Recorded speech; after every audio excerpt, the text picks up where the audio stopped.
રાજકોટમાં crime branch દ્વારા ક્રિકેટના સટ્ટાના મોટા રેકેટ ઉપર જબરી રેડ પાડવામાં આવી છે. Crime branch PI BT Gohil અને ટીમે મોટો દરોડો પાડ્યો છે, જે બાદ સટ્ટાખોરોમાં સન્નાટો ફેલાયો છે. અલગ અલગ 3 સ્થળે દરોડા પાડીને 3 બુકીઓની ધરપકડ કરવામાં આવી છે, જ્યારે મોટા માથાઓના નામ ખોલવામાં આવ્યા છે. પ્રાપ્ત વિગત અનુસાર ક્રિકેટના સટ્ટા અંગે 3 જગ્યાએ દરોડા પાડ્યા છે, જેમાં શહેરના એસ્ટ્રોન ચોક, હનુમાન મઢી અને નવાગામ ખાતે ક્રાઇમ બ્રાન્ચ ત્રાટક્યું છે.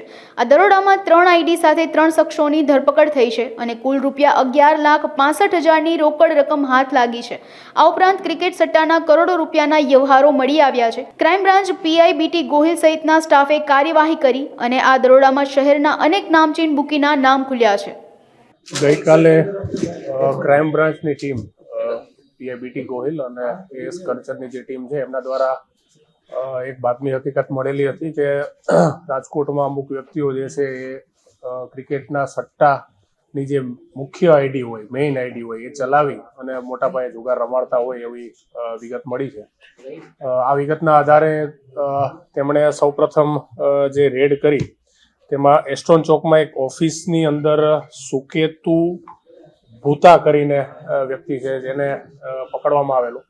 આ વ્યક્તિ પાસેથી આઈડી જે મળેલું છે એ આઈડીના આધારે વધારે તપાસ કરતા બીજા 2 અન્ય લોકો પણ આ પ્રકારની માસ્ટર આઈડી ચલાવતા હોય તેવું ધ્યાનમાં આવેલું.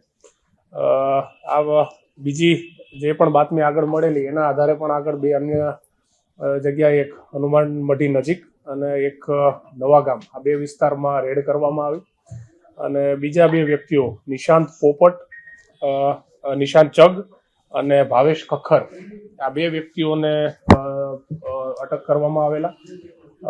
આ 3 વ્યક્તિઓ પાસેથી ગો એક્સચેન્જ, મેજિક ક્લિક અને ચેરી બેટ આવી 3 માસ્ટર આઈડીઓ મળેલી કે જેના દ્વારા તે લોકોને આ રીતનો ક્રિકેટના સટ્ટાનો જે જુગાર જે છે એ રમાડતા હોય એવું ધ્યાનમાં આવેલું છે. આ 3ને અલગ અલગ આઈડી ઉપયોગ કરતા હોવાને કારણે 3 વિરુદ્ધમાં અલગ અલગ ગુનાઓ દાખલ કરવામાં આવેલા છે અને એકંદરે ક્યાંક ને ક્યાંક ઉપર એક જ નેટવર્કથી આ 3 જોડાયેલા હોય એવું હાલ પોલીસની તપાસમાં સામે આવેલું છે.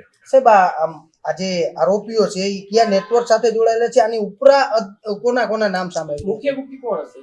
3 જે અલગ અલગ બીજા વ્યક્તિઓના નામ જે સામે આવેલા છે કે જે ઉપરનું નેટવર્ક કહી શકાય, તેમાં નીરવ પોપટ, અમિત પોપટ અને તેજસ રાજદેવ, આ 3 વ્યક્તિઓના નામ હાલ જે છે તપાસ દરમિયાન ખુલવા પામેલ છે. અને સાથે સાથે આ 3 વ્યક્તિઓને, જે આરોપીઓને રાજકોટથી પકડવામાં જેને આવેલા છે એમાંથી સુકેતુ ભૂતાને જ્યારે ધરપકડ થઈ તો એની પાસેથી કુલ 11,65,000નું રોકડ રકમ પણ એની પાસેથી કબજે લેવામાં આવી છે. હાલ પ્રાથમિક દ્રષ્ટિએ ખાલી એવું છે કે ભાવેશ ખખર જે છે એ ભાવેશ ખખર જે પોતે પીએમ આંગડિયાની એક બ્રાન્ચ જે છે એ રાજકોટમાં ચલાવે છે, તો પ્રાથમિક દ્રષ્ટિએ માની શકાય કે લગભગ ત્યાંથી વહીવટ થતા હોય. બાકી કોઈ બેંકના અકાઉન્ટ હોય કે બીજી કોઈ રીતે એ લોકો જો એમાં આગળ વહીવટનો કોઈ રસ્તો કાઢતા હોય તો એ ખરેખર તપાસનો વિષય છે, એટલે આગળ તપાસમાં છે. આંગડિયામાં આમ પણ મને લાગે છે થોડું જે એમની જે પદ્ધતિ જે છે કામ કરવાની એના લીધે અઘરું પડતું હોય છે. તેમ છતાં પોતે મેઇન આરોપી જ આની સાથે જોડાયેલો છે એટલે ચોક્કસપણે એ દિશામાં વધુ તપાસ કરે. ચોક્કસપણે એનું નામ એ રીતે બધી જગ્યાએ લગભગ જાણીતું જ છે. અગાઉ પણ આ બાબતે ગુનાઓ દાખલ થયેલા હશે, પણ એક ખાતરી છે કે પોલીસ તરફથી જે પણ છે નિષ્પક્ષ રીતે તપાસ થઈ આગળ જે પણ નેટવર્ક ખુલશે, આગળ બીજા કોઈના પણ નામ ખુલશે તો એના માટે આઈડીમાંથી ખરેખર નક્કી કરવું અઘરું છે, કારણ કે એકદમ આઈડી ઉપરથી નથી ખબર પડી શકતી કે ખરેખર કેટલા વહીવટ થયા હશે કે કોઈ હિસાબ આઈડી ઉપરથી નથી મળતો. મેઇન અત્યારે એવું હાલ પૂરતું ધ્યાનમાં છે કે સુકેતુ જે છે એની પાસેથી એક માસ્ટર આઈડી મળેલું છે અને એની નીચે જે નિશાંત અને ભાવેશ એ પણ એક માસ્ટર આઈડી ચલાવતા હતા. બાકી એમાં ખરેખર કેટલા ટાઈમથી છે એ બધું ટેકનિકલ મને લાગે છે તપાસનો વિષય છે, તો થોડો સમય મને લાગે છે એમાં લાગશે એવું પ્રાથમિક દ્રષ્ટિએ કહી શકાય એમ નથી. હાલ રોકડ હા, સુકેતુ પાસેથી હાલ 11,65,000 રૂપિયા રોકડ રકમ જે છે મળી આવી.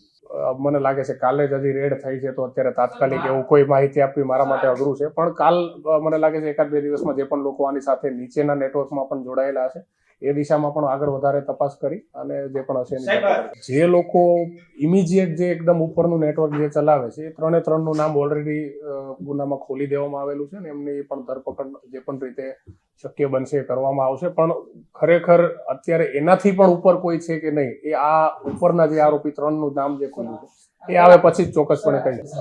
હાલ ક્રિકેટનું ધ્યાનમાં છે. બીજું એપ્લિકેશનની અંદર પણ આગળ તપાસ કરવામાં આવશે. જો બીજી રીતે પણ કોઈ રીતે હશે તો એના માટે જનરલી જુગારધારા હેઠળનો ગુનો હોય છે, એટલે સજાની જોગવાઈ ઓછી હોવાને કારણે વધારે એને રાખી નથી શકાતા કસ્ટડીમાં. પણ છતાં પણ જો વહીવટો વધારે હશે, કોઈ પણ રીતે એવી રીતે જે PMLAની જે પણ જોગવાઈઓ છે એના રિલેટેડ પણ જો કોઈ ધ્યાનમાં આવશે તો એ બાબતે મેં અગાઉ પણ કીધું એ રીતે આંગળીયાનો એક બ્રાન્ચ ચલાવવા વાળો વ્યક્તિ જ પોતે મુખ્ય આરોપી તરીકે ગુનામાં છે. એટલે ચોક્કસપણે કઈ રીતના ટ્રાન્ઝેક્શન છે, શું નહીં, એ બાબતમાં તપાસ કરવામાં આવશે જ.